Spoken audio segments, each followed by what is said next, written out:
Hey everyone, and welcome to this explainer. We are jumping right into a pretty monumental topic today, the exercise of presidential authority in international conflict.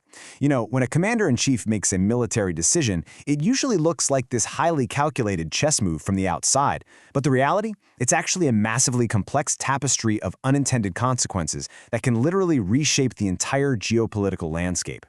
Which really brings us to the core question here. Can any world leader truly predict the outcome of a war? We all kind of have this image of international conflict as a giant chessboard, right? With some grand master foreseeing 10 moves ahead. But as our source material clearly points out, the global battlefield is actually a complex, highly chaotic, and adaptive system.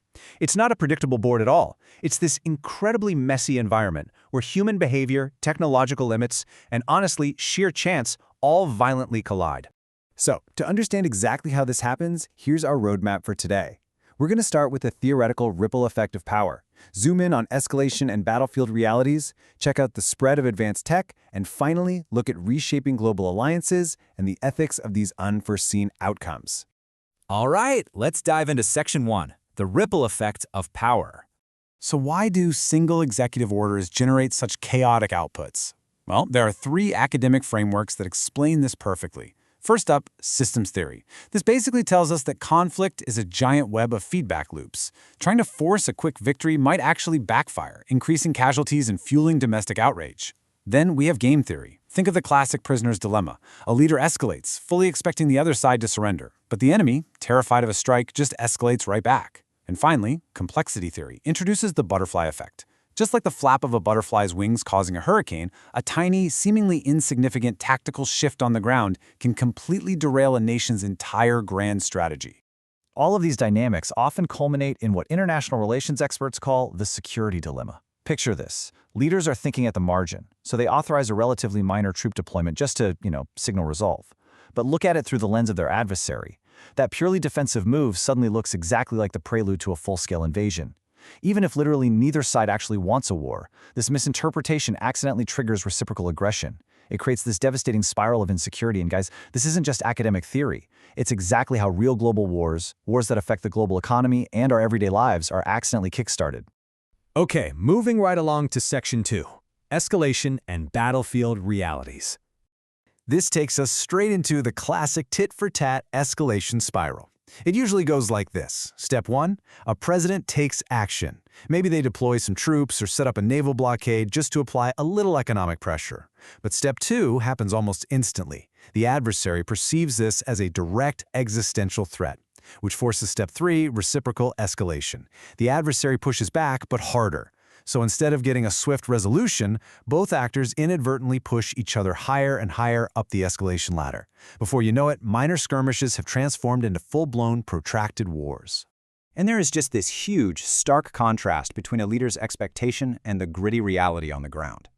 A commander-in-chief might order a preemptive strike expecting a swift victory, totally banking on what looks like rock-solid strategic intelligence. I mean, they're sitting in the relative calm of a capital city making these calls. But the reality of the battlefield? It's absolute chaos. If that intelligence turns out to be flawed or misinterpreted, like, say, bad info about a facility supposedly housing weapons of mass destruction, the outcome is disastrous. Instead of a clean, surgical victory, you end up with tragic civilian casualties, massive international condemnation, and absolutely zero strategic gain. Military thinkers actually have a specific term for this exact kind of chaos. It's called friction. It comes from the 19th century military theorist Karl von Clausewitz, and it is the perfect way to describe the fog of war. See, a presidential directive has to filter down through countless layers of command. By the time it actually hits the ground, it runs into unpredictable weather, unexpected enemy resistance, or just absolute logistical nightmares. It's kind of like trying to fix a leaky pipe and accidentally flooding your entire house. This friction is exactly what turns a well-planned, highly ambitious military operation into an agonizing quagmire. You're left with a costly conflict and no clear paths to victory. Which brings us to Section 3, the spread of advanced tech. Now, what happens when you throw bleeding-edge technology into this already unpredictable system? The ripple effects are severe and incredibly hard to contain. When a state introduces a new weapons system, even if it's strictly for defense, it almost always triggers an arms race. Rivals immediately scramble to build countermeasures. Plus, there's a huge risk of unintended diffusion. A president might supply advanced arms to a trusted ally, but those weapons frequently slip out of state control.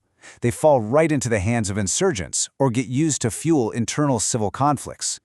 This completely empowers non-state actors and fundamentally transforms the very nature of warfare on a global scale.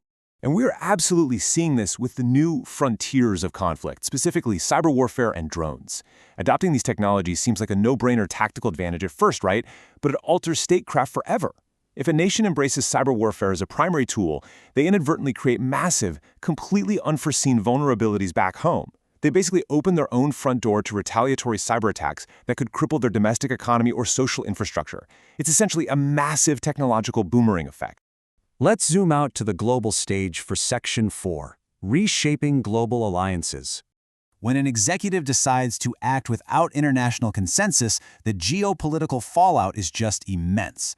Unilateral action immediately strains collective security alliances. Your allies start feeling sidelined, worrying that their own security is being compromised. Meanwhile, threatened rivals will instinctively band together, forming new, solidified opposition blocs just to counterbalance the aggressor. Add in the rapid erosion of diplomatic soft power, and suddenly you've created some incredibly dangerous global power vacuums. Just consider how this actually plays out in the real world. Let's say the intended outcome of an intervention is to overthrow a dictator and stabilize a volatile region. Sounds good on paper, but the unintended reality is often the exact opposite. If there isn't a robust, airtight plan for post-conflict stabilization, the collapse of that state authority leaves a massive power vacuum. That sudden lawlessness provides incredibly fertile ground for extremist groups.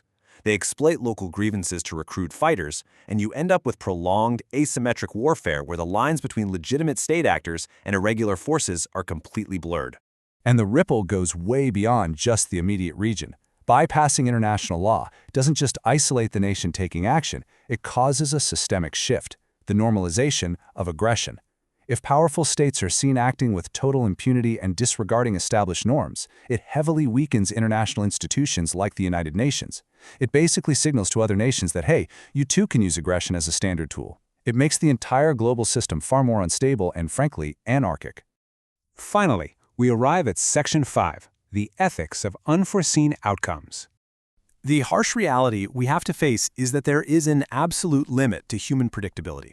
Even with the absolute best intelligence networks on the planet, presidents are operating in a landscape of unknown unknowns. This is a famous term popularized by former U.S. Defense Secretary Donald Rumsfeld. These are factors that aren't even on the radar as potential risks before a decision is made. Think about a sudden massive shift in public sentiment, an unpredicted natural disaster, or a microscopic technological glitch. These can interact with military decisions in ways that literally no human being could ever foresee. Because of all this uncertainty, we often fall victim to what the source material calls the tyranny of intent. Basically, when we evaluate presidential decisions, there's this pervasive tendency to judge the choice based on the good intentions behind it. Like, well, they were trying to secure the nation, or they wanted to promote democracy. But doing this is a huge moral hazard. It totally obscures the tragic human cost of war. The sheer distance from the physical battlefield to the strategic situation room creates a disconnect. It allows decision makers, and honestly the public, to downplay the devastating, real-world reality of the consequences. There's a quote from our source material that just completely nails this. The pursuit of peace or security through violence often leads to greater insecurity and prolonged conflict. That right there perfectly summarizes the tragic paradox of warfare we've been unpacking today. The very act of employing violence, no matter how carefully calibrated or incredibly well-intended, almost always provokes counter-violence. It's a brutal cycle that transforms entire societies, erodes social cohesion, and demands a human and economic toll that almost never matches the initial strategic math. So I want to leave you with this lingering, pretty profound question. Can the tragic lessons of past failures truly foster more ethical, peaceful decision-making in the future? Because understanding the sheer unpredictability of war isn't just some abstract academic exercise. Truly acknowledging these chaotic limits, recognizing the friction, the wild unintended consequences, and the immense moral weight of those unknown unknowns. That awareness might actually be the only way we can ultimately mitigate future catastrophes and save lives. Thank you so much for joining me for this explainer. I really hope it gave you a powerful new perspective on how global decisions echo around the world. Keep questioning, keep learning, and I'll see you next time.